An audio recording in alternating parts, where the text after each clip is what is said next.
In Australia, we like to talk about water. Sometimes it is too much water, but most of the time it is not enough water. Regardless if it is too much or not enough, the important thing is to wisely use any rainwater that falls on our roofs.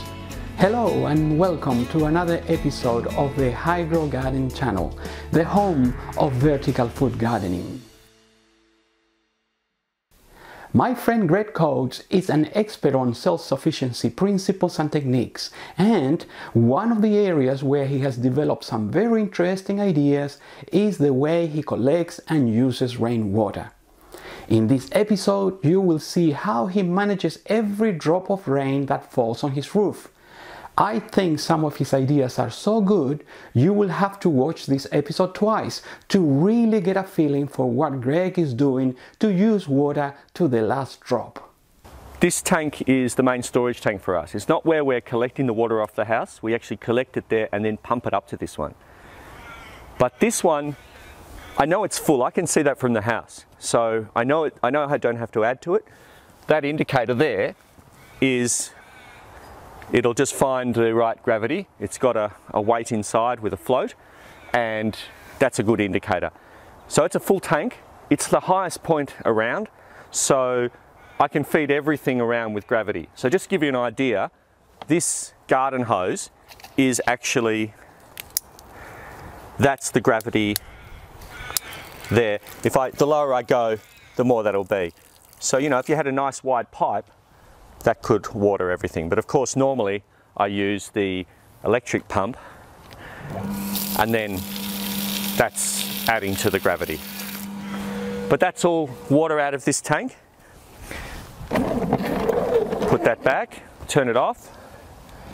I always turn off my outlets from any tank if I don't need them, because any leak anywhere could drain the tank and be a total waste. But and that's why the indicator's good. If I ever came out in the morning and saw, oh, last night it was there and now it's here, maybe something's leaking, rather than losing the whole lot.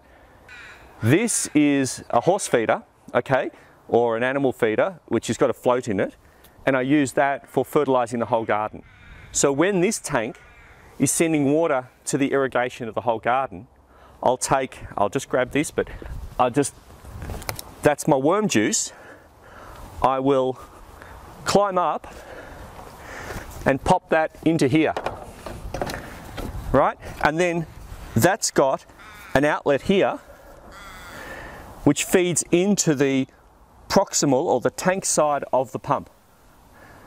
So what's happening is the tank is sucking water out of this tank with gravity, but it's also sucking water out of this, which is a dilute mixture of this. And water comes back to refill this by the float, so it remains full. Might take an hour to spread that 1 litre of worm juice over the entire garden. And if you sort of take a glass cup and put it underneath the water from the irrigation, it's just got that light tea coloured stuff. So I do that particularly in spring, when there's a lot of foliage, and you get absorption of the nutrients through the leaves, but also in the ground, and it goes everywhere. None of this sort of putting a bit in a watering can and deciding I'm going to fertilise this tree but not that one. For me, it's just the whole lot gets everything, and if it doesn't like being fertilised, well, bad luck. But it's the simple way.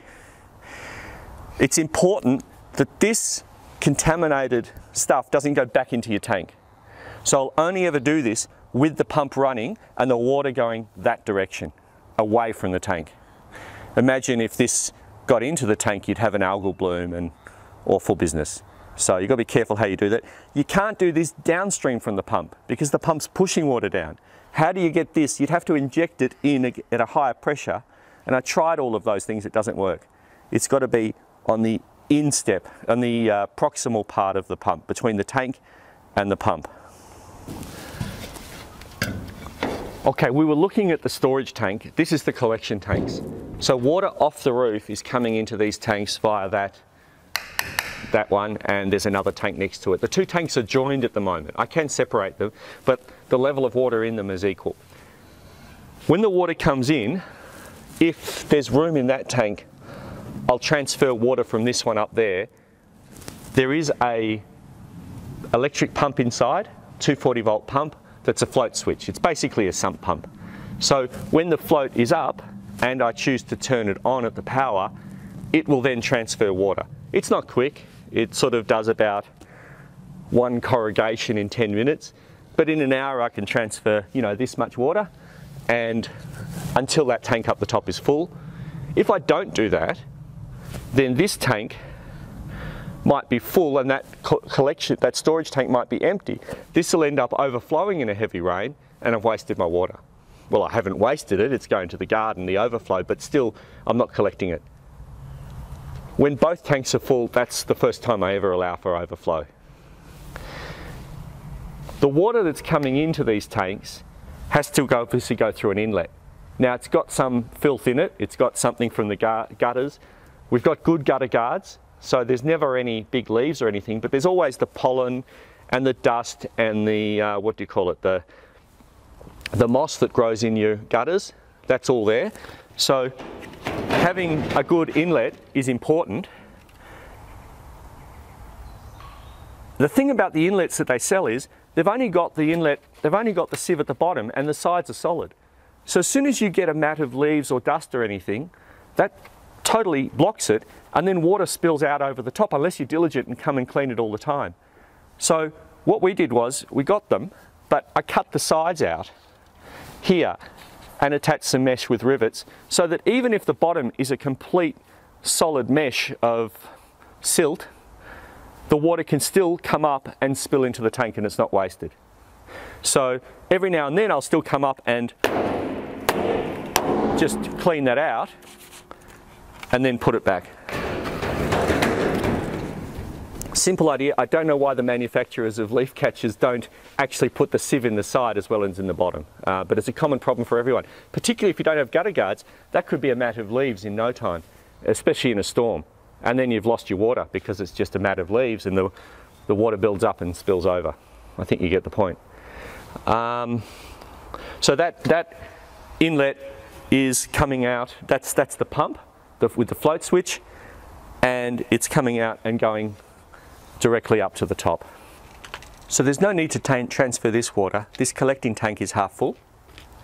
So we're waiting for the next rains, and we know that the top tank is full anyway. So if this fills, it's going to be overflow and waste, but that's great, my tanks are full. Right now though, I'm waiting for the next rain. All my downpipes, normally people have charged downpipes, so the top of the tank, the water, is at the level of the inlet into the tank. Yes, if the water is flowing into the tank, the two levels are the same. What I've done here is actually put a sluice valve in each of my 100 ml downpipes. That's a sluice valve that's normally intended for like a sewerage system. You would shut it off like this. Okay? But what I've done here in a vertical system is I've actually shut this pipe off. That water coming down the downpipe is no longer available to the tank. It's now going to build up higher and higher, higher than the level of the tank. For most people that will spill out at where the gutter joins with the 100 ml pipe.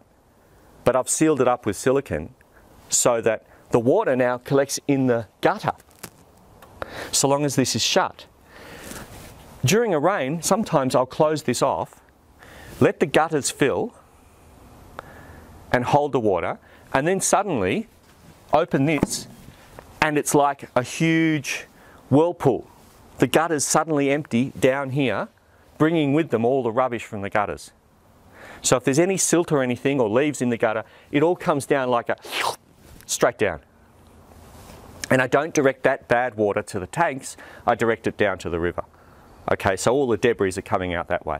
So there's one benefit. Sorry, that's auto cleaning of my gutters. The other benefit for me though is I live in the bush. I can close this, all of them around the house, and then fill the gutters from the tank with water instead of putting plugs in my gutters. People do that. They'll fill their gutters with water and put rubber plugs in each gutter, but that means you've got to go around the house and put a plug in each gutter to keep your tanks, your gutters full of water during a firestorm, which is a great idea. But this way I can do it at height. I don't need to have a ladder going around the house in a dangerous time trying to put plugs in. So it's instead of plugs. For the bushfire people, they'll know that that's a good idea. and I love this. Okay, that's worked every downpipe. Now they're about $100 or more each, so it's a big investment, but they've lasted me for almost a decade now, and the rubber's still intact on the inside. But you obviously have to cut the pipe in half, and you have to do it properly for no leaks. But I love it. So this riverbed is an artificial riverbed. We've just created this in part of the landscape. But if you remember, I had those valves in the downpipes. If I shut off a valve and collect the water in the gutters, and then all the dirty water's ready to come, and I open that valve, rather than sending that water to the tanks, I'll send it to this outlet here. This outlet is the lowest point of all the garden. It's the lowest point for all the outlets from the downpipes. Opening this allows the entire water collecting system to flush out. And sometimes I'll tell you, when I open this one, it actually smells. It smells sulphurous, like rotten eggs. And that just tells you that's the sort of flavour of water you're putting into your tank sometimes if it's just sitting in the pipes. So this is, for me, if I've got excess water to spare, I can just open this and I can lose 1,000 litres of water into this riverbed, which is great because it's water in the riverbed, but it's getting the dirty, organic filled water out of the tanks rather than going into the tanks or out of the downpipes. So that's a great way of cleaning it.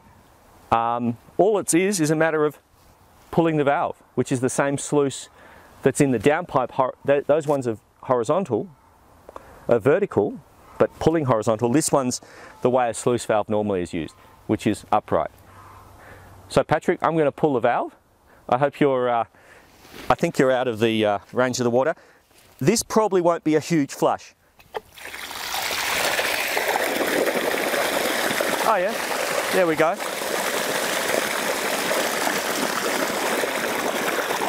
Like I say, there wasn't a lot of water in the downpipes.